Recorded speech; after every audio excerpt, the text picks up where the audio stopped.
Hi, adventurers. It's us, Navigator Nate and Cami, here with you again to navigate through your church adventures. Do you remember when you were really young and your parents would read you stories? Me too.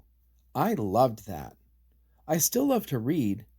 In the summer, maybe at the beach, or in the fall, outside under a tree when there's a nice breeze. Now, in the wintertime, sitting in my favorite chair with a cup of coffee near the fireplace. Cammy loves it too. She curls up and takes a nap. She naps a lot, actually. Well, when I was little and my parents read to me, a lot of times they read me stories that had a moral or lesson at the end of it.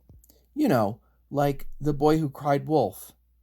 That's the story of the boy who was supposed to be guarding sheep, and he kept getting bored, so he would yell, "Wolf!"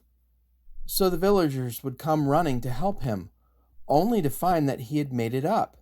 There was no wolf. Well, he did that several times, and they kept coming. But that got really annoying, and they stopped coming to help because they knew he was not being honest with them.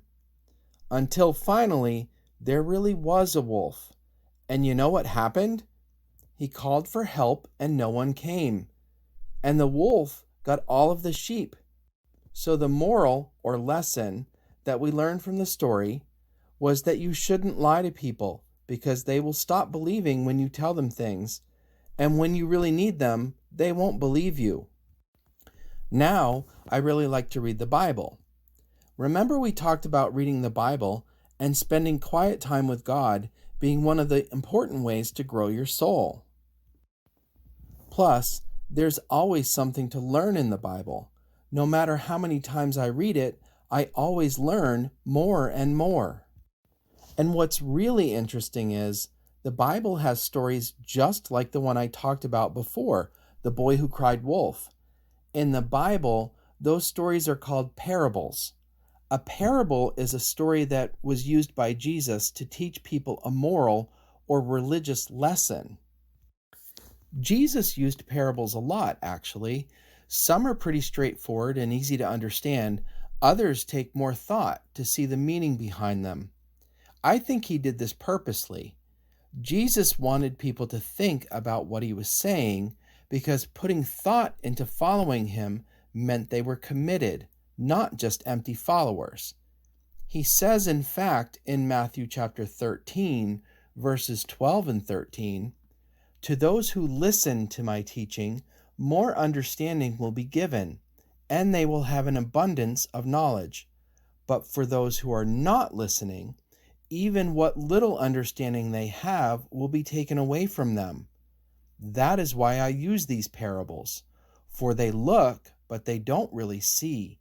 They hear, but they don't really listen or understand."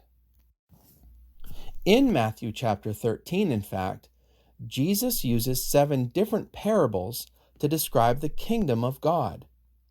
Pastor Andy is going to talk to us today about those in his message.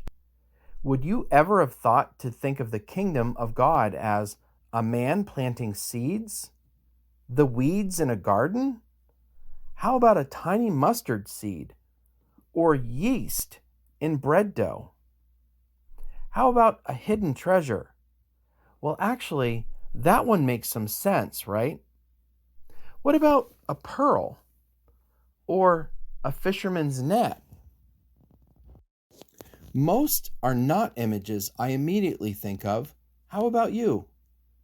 But when you read the Bible or listen to Pastor Andy, you get the image and you understand why Jesus chose these items to describe the kingdom of God and why the parables were so powerful.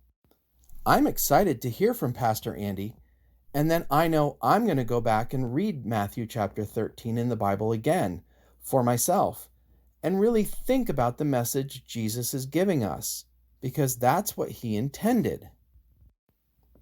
We'll see you next time, adventurers, to talk about even more parables.